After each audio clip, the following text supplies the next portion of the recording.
Today we will be reading Scary Stories to Tell in the Dark. This one is called High Beams. The girl driving the old sedan was a senior at the high school. She lived on a farm about 8 miles away and used the car to drive back and forth. She had driven into town that night to see a basketball game. Now she was on her way home. As she pulled away from the school, she noticed a red pickup truck following her out of the parking lot. A few minutes later, the truck was still behind her. "I guess we're going the same direction," she thought. She began to watch the truck in her mirror. When she changed her speed, the driver of the truck changed his speed. When she passed the car, so did he.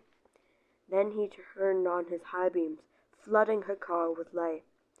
He left them on for almost a minute. "He probably wants to pass me," she thought, but she was becoming uneasy. Usually she drove home over a back road. Not too many people went that way, but when she turned onto that road, so did the truck. "I've got to get away from him," she thought, and on again. After a minute, he turned them off. Then he turned them on again and off again. She drove even faster, but the truck driver stayed right behind her. Then he turned his high beams on again. Once more her car was ablaze with light. "What is he doing?" she wondered. "What does he want?" Then he turned them off again. But a minute later he had them on again, and he left them on.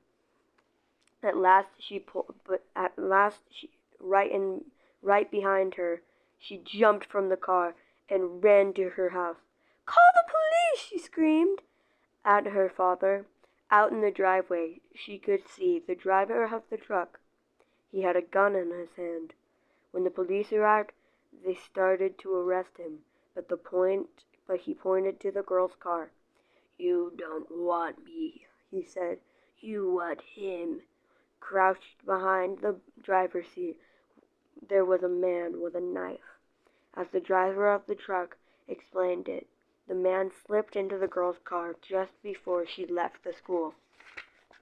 He saw it happen, but there was no way he could stop it. He thought about getting the police, but he was afraid to leave her, so he followed her car. Each time the man in the back seat reached up to overpower her, the driver of the truck turned on his high beams. Then the man dropped down, afraid that someone might see him. That was a scary book. Thank you guys for listening. I really enjoyed it. Please like and subscribe. And if you want more of this, you know what to do. Comment down below. Alright. That was scary. Thank you. Bye.